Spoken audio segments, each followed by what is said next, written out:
Hey guys, Zack here, and this is my review of Solar Opposites.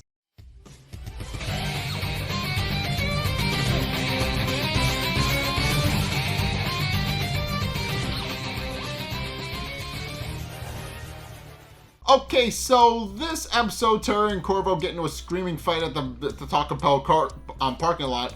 That is like the episodes. Well, this is the one where the A plot and B plot take over, but where the B plot takes C plot takes over. But it also just randomly decides to do a side thing with Glenn. But who, if you guys don't remember, is Cherie and Korvo's neighbor that they shot into space in the bullet episode. That was a pretty big episode that happened. But also this one finally gives the conclusion to the wall arc, or at least for this season. Obviously there's still a season 4, but I doubt we're going to be seeing the wall for the rest of the season. So this is probably going to be the final episode we're going to see. But in any case, this episode, it does open up with that exact premise where Cherie and Korvo as well as Zack and Jesse, they wind up getting into the car to get ready to go for Taco Bell, and what we find out is that Cherie has apparently brought out a whole bunch of Tums that go with a whole bunch of different Mountain Dews, which of course is a problem. But in any case, as they're about to leave, and get ready to go Taco Bell, they note that Glenn's car has actually been towed, and of course, they point out that his car has just been left out too many Mondays, and that he should have brought it in while he had the chance. At which point Jesse does point out the very obvious fact that they shot Glenn into space. And of course, Cherie and Korvo completely deny any of that happening. But immediately decide, and of course after getting into an argument, they decide that they're not going to talk about what happened to Glenn anymore, and then just decide to go talk about, although they continue to still argue with that throughout the episode. But we don't actually see any of that. That's just a thing. That's just the setup. But in any case, it then proceeds to go into a title sequence which is Solar Opposites Silvercops, which is kind of an in-universe spin-off of Solar Opposites, which I find really funny. But in case the episode then proceeds to reveal that Glenn has actually been taken back to the Silvercops home base and home planet, he's currently locked up in a cell. We actually see a couple of the various different people that have been locked up in there. And at one point, one of the Silvercops, the leader who wears a cowboy hat, using his Silvercop suit. But Glenn then proceeds to holler out that there's been some kind of mistake and that he's not supposed to be there. And the Silvercop in the hat, then proceeds to stop him. And then proceeds to ask him what exactly is going on, and Glenn is just happy about the fact that somebody else speaks his language. But of course, we find out that the Silver Suit actually does in fact translate what he's saying, which of course Glenn points out is very weird. But they do wonder. But of course, the Silvercup then asks him what his business is, and he then proceeds to explain how he's not supposed to be there. He was from Earth, and then proceeds to go on to explain how he was actually shot into space by his alien neighbors, and then gestures to the team of Slorpians that's already in there. And once the Silvercup realizes what Glenn is saying is the truth, and pointing out that the Slorpians in particular are spread across the city, across the universe like mold, he does decide to actually take pity on Glenn and decides to take him out of his cell, and then proceeds to give him a tour of the Silvercup base, proceeding to show him all the different things that go on from the Silvercup base about how they arrest criminals, and proceeds to explain what it is their mission is. For essentially what we find out and what Glenn comments on is that they're essentially just a less cool Green Lantern. And of course, what we find out is that they're very much just Green Lanterns. They recite a haiku in front of a lantern. They assemble teams of people from all across the galaxy to join up with their team. And of course, eventually, the Silvercup does in fact offer Glenn a spot on the team. Pointing out the very thing that puts them above the rest of the ranks, and that they've actually assembled everybody from the universe except for one species, humans. And of course, Glenn being the first human to ever arrive on Silverworld, he's given the opportunity to actually be a Silvercop on account of his human intuition. And of course, what we find out is that Glenn doesn't really have any human intuition.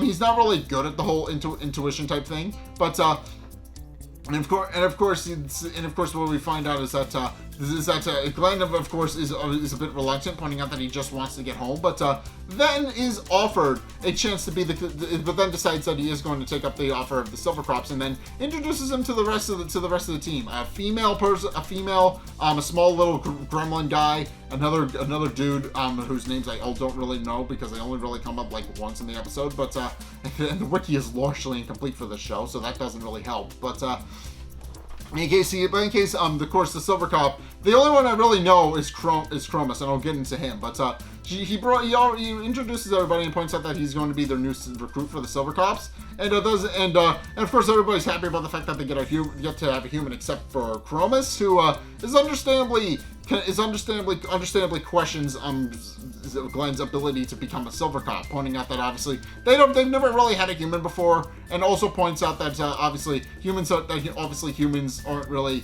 capable of much, according to himself. And but the leader does proceed to point out that obviously he feels like Glenn has what's at stake and that he hasn't had his intuition checked yet, so Chromus decides that they're actually going to prove it. And in order to prove that, the leader then proceeds to go off to swipe one from the evidence locker and so that they can bring it to Glenn's for a silver suit. And of course it's just a little coin with an S printed on it that then becomes the silver suit once it's placed on his body in some way. And of course, he then brings it to the training exercise grounds, where of course Glenn proceeds to see all of the various Silvercops doing all their cool stuff, and is then questioning whether or not he can actually do this. And of course, the silver suit. Then, of course, the leader then proceeds to tell him that all he needs to do is try out the silver suit. And even though Chromus tells him that they should just let him walk. And of course, Glenn then proceeds to bond with his silver suit, but when he actually winds up ingesting it, and yeah, he's forced and fed it, which is gross, but it does enable him to gain the silver suit, and he then proceeds to summon the various arsenal of weapons, which he then proceeds to summon to try and shoot, but what we quickly find out is that he's not able to do it. And what we find out is that she points out that it's just his confidence, and that he needs to actually learn how to be more confident and actually use the silver suit. And the woman tries to try again, and he does it, but he fails, and then realizes that actually quite miserably. He winds up being ejected from the suit, and he winds up flying out of it. And of course, Chromus then proceeds to laugh at him and tell him that he's not cut out to be one. At which point, he and the woman then proceed to go to a bar where Glenn does indeed proceed to point out his problems, and that even though she believes that he can very much use his silver suit to actually to learn how to become a really good Silvercop if he just becomes more confident in himself, Glenn then proceeds to reveal that actually he's not all that confident in himself, like at all. As he proceeds to go on and explain, he's the car guy because he otherwise has no self-esteem or self-worth. He's a loser who uses cars to kind of peacock around and make himself look better than he actually is, which is why he becomes so bent out of shape when Cherie and Korvo actually wind up scratching his car by accident. He very much believes that if there's a ding in his car, that everybody will see through it and believe he's a loser. And it's at this point where she proceeds to. Where the woman proceeds to point out that he needs to channel that to actually better channel his silver suit, but then also points out that in order to actually take the edge off, she pulls out a drug called salt, which, as we find out, the Silvercops are actually responsible for busting. But she points out that it will actually help with the suit bonding process, and then they proceed to not only give him some, but they then proceed to have sex. At which point, once he wakes up, he then proceeds to bond with the silver suit almost subconsciously, and gains newfound abilities, being able to fly around, being able to summon weapons, and being able to just be a lot more confident than himself. And of course the rest of the Silvercops then wind up becoming impressed, except for Chromus, who points out that he's obviously very reluctant about that kind of thing. But of course, they then proceed to reveal that actually the Silvercop that actually they feel like he would actually be good for their next bust. And even though Chromus is very much in denial about the fact that he could actually handle it, but Glenn points out that since he's got a pretty good handle on the silver suit now, he feels like he could, no problem. At which point they then proceed to go to a planet where they then proceed to point out that they're actually going to be busting a salt bust. and that the person they're after is actually a very high-level criminal. And then proceeds to pair everybody off, and he winds up pairing Glenn with Chromis, which much to Chromis' annoyance, pointing out that obviously he doesn't want to be anywhere near Glenn. But of course Glenn points out that's no problem, that they can easily handle this. And of course they then proceed to go into the bus. But Chromis once again reiterates his point, pointing out that he's using the silver suit to actually play out a superhero fantasy, and that this is real life, and that they could get seriously hurt. But of course Glenn points out that he feels like that Chromis is just the Raphael of the group, and that they will eventually warm up to each other and become friends if he lets them. At which point they go into the building, and then it's revealed that actually the whole thing was a setup. As it turns out, the rest of the Silvercops were actually after Chromis, who, as it turns out, is secretly a gold cop. And they then proceed to, and they then reveal that their plan is to actually frame Glenn for murder, and then proceed to, and though Glenn comes in to try and defend Chromis, they eventually take control of his silver suit, and Glenn quickly realizes that his suit isn't working anymore. At which point they then proceed to explain how actually the silver suit actually doesn't gain power from your confidence, and it actually just takes years of practice. And of course, their plan is to ultimately frame Glenn for the murder, because obviously because obviously Glenn is new at this. Nobody's gonna believe that the human is actually innocent, and they also proceed to point out that the only reason they picked him is because he's not from Earth, but from some backwater world where nobody's going to ever actually try and look for him. And then proceed to pin Chromis to a wall with a silver chain, even though Chromis then proceeds to try and read them their Miranda rights, which it doesn't wind up working. And then he proceeds to tell them that when the gold cops then proceed to find out what they've done, that they're going to come after them. But of course the Silvercops then point out that they're not really worried about it, and then proceed to use Glenn's suit to shoot Chromis, and then proceed to try and then when Glenn winds up trying to escape, they try to corner him and try to attack him, but Glenn winds up ejecting himself from the suit again. This time just flying out the window and onto the planet somewhere. And of course the Silvercops immediately start looking for him, but when the Sky Patrol winds up coming in, they decide to actually abandon it, pointing out that he'll be dead before dawn anyway because of how dangerous the atmosphere gets.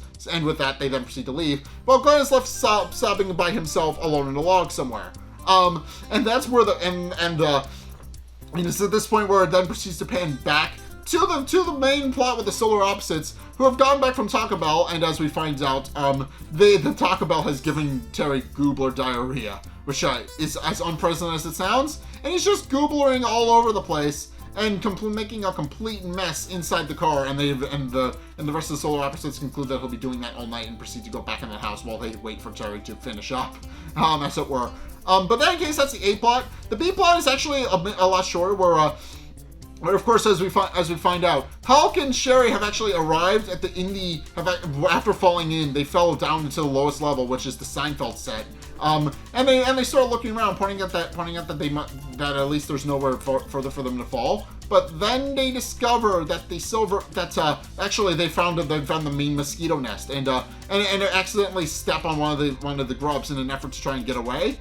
Which of course alerts all of the mosquitoes to their location, and they immediately run through the wall and try to seal it up with a bottle cap. At which point they discover a large room with a candle in it, which of course they notice strange. But then they note that the bottom of the boobo hole, which they of course realize that they can use to escape up back into the main wall. And they conclude that they're going to actually open up the wall and they can actually go back inside and climb back up. Pointing out that the tape could open rather easily. But of course, they then proceed to get stopped by several mosquitoes who grab them and then pin them to the wall with their stingers. And then it's revealed who's actually in charge of the mosquitoes. As it turns out, it was the farmer that lost his mouse Molly in the first season. Apparently, he's been down there the whole time. Has become one with the candle, and then proceeds to point out that he's actually learned how to control the mosquitoes by using one of their skulls to simulate their calls. Case in point, he uses that to demonstrate it by having two mosquitoes kiss. And then proceeds to reveal what his plan is, revealing that when the Civil War happened, back when they tried to fight the Duke, obviously Molly was lost as a casualty, and And he then proceeds to point out that obviously he now wants revenge for that, because obviously Molly did nothing wrong. Molly wasn't innocent. And he proceeds to explain how he's going to now use his mosquito army to attack the people of the wall up above, and that he's going to just eradicate them and kill them all. And that is essentially his plan. He's going to eliminate. Essentially the way it's explained is that he's going to pull a Thanos and kill half of everyone in the wall by sending all of his mosquitoes up through the boobo hole. Which, of course, is going to mean that they'll be able to infiltrate the boobo hole. They'll be able to infiltrate the wall and completely just decimate everything. And while Cherie points out that is obviously a very dangerous plan, he didn't account on one thing. And she then proceeds to pull out a knife and opens the boobo hole for him, which he points out is a bit hypocritical, since obviously that just gave him exactly what he wants. But then she reveals that he doesn't actually know what's actually in the boobo hole. And of course, it is at this point where an entire group of spiders then proceeds to climb out and starts attacking all of his mosquitoes. And of course, the farmer then proceeds to free himself from the candle, and then proceeds to try and take matters into his own hands to stop Halk and Cherie from escaping up the boobo hole. Proceeding to fight both of them. And of course, points out that now the mosquitoes are going to get them, and then he's going to succeed in his plan, regardless of whether or not they finally get revenge for Molly. And of course, it's at this point where Cherie actually winds up kicking the candle on top of them, and then he winds up being both A, burned alive, and B, smothered to death by the candle. And he also makes a joke that since he was the owner of AT&T, which is a thing back in the day, he makes one last quip about how he spent his entire life worried about coverage, and now it's what's killing him. At which point, Halk and Cherie then proceed to climb up the boo-boo hole, but the queen mosquito winds up following Halk and Cherie up the boo-boo hole, and winds up grabbing Halk's ankle, and Cherie is forced to grab onto him. And of course, it's at this point where Halk realizes that he's in trouble either way, and tells Cherie to actually let go, because obviously she's not going to be able to take care of Pesley if she stays and dies with him. But she remarks that she's not going to let that happen, and that she concludes that now that they're no longer going to go on any more adventures, and that she is going to try and live a normal life with him, and that the two of them are going to go back and live their normal lives and no longer have any adventures. And of course, Halk does conclude that is in fact the truth, and that there is in fact going to be no more adventures. And then tells Cherie to take care of his wife for him, and then proceeds to let go as he wrestles the queen mosquito back down through the boobo hole, and they both seemingly die. At which point Cherie climbs back up the boobo hole and then starts hollering for somebody to come and help her get Halk out of the boobo hole, but notices that nobody else is actually around.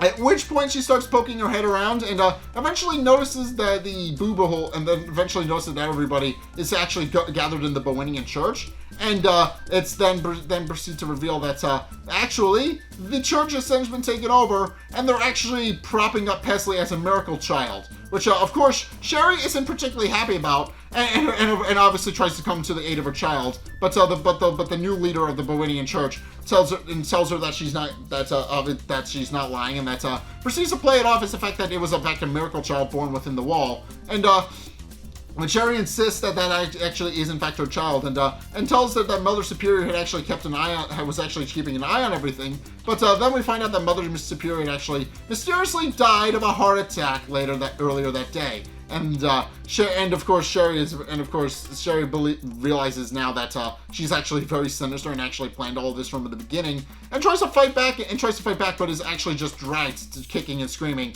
as she tries to get Pesley back, as the new leader of the Bowenian church winds up baptizing Pesley with a cow branding in the shape of a bow, and that's kind of where the plot of the wall ends. So yeah, that's where season 3 ends. I'm interested to see I'm interested to see where that's going to go. Obviously, you've got Halk, which may or may not be dead. It's implied that he is, but he may not. He may have in fact survived and may in fact be alive somehow. I don't know, but he's probably dead. Being perfectly honest, if he does wind up coming back in the 4th season, I will in fact be very surprised. But yeah, he's been killed. But yeah, now the wall has to deal with a false baptism. Essentially, that's what's going on right now. But Yeah, in any case, that is in fact going to be where I'm going to leave it. So yeah, that's where the wall ends, and also they set up a new side story with Glenn as he's trying to be a Silvercop, and it's clear that the Silvercops aren't actually the good guys. They of course hate the Scorpions because they spread through the galaxy like mold, but it quickly becomes apparent that there's some internal politicking type stuff. That's of course and that's not a thing that I thought the series was going to go into. That was like a little side joke that just kind of happened that wound up being a full thing. So I'm interested to hear how that's going to go. But in any case, that is going to do it for my review of Solar Opposites. What did you guys think? Let's get a discussion going in the comment section down below, or over on my Discord server, link in the description. Anyway, thank you guys so much for watching. If you enjoyed, be sure to like, comment, and subscribe. Also, be sure to follow me on Twitter in the description below. Be sure to go check out my Patreon in the description below as well. It does help support me. I mostly use it to fund projects, but if you want to see that, go check those out. Link is down in the description. Also, be sure to go check out my Twitch. I stream every Sunday at 2:30 Eastern Standard Time, so please go check those out. And finally, if you want to see more content from me, then be sure to check out the videos linked on the end screen. The top video is the most recent video. It may or may not be this one. Whereas the bottom video is a video recommended to you based on what you've already seen from me. So if you want to try something new or see more of what you like, then be sure to check both of those videos out. But in any case, thank you guys so much for watching. And until next time, I'll see you guys in the next video. Peace!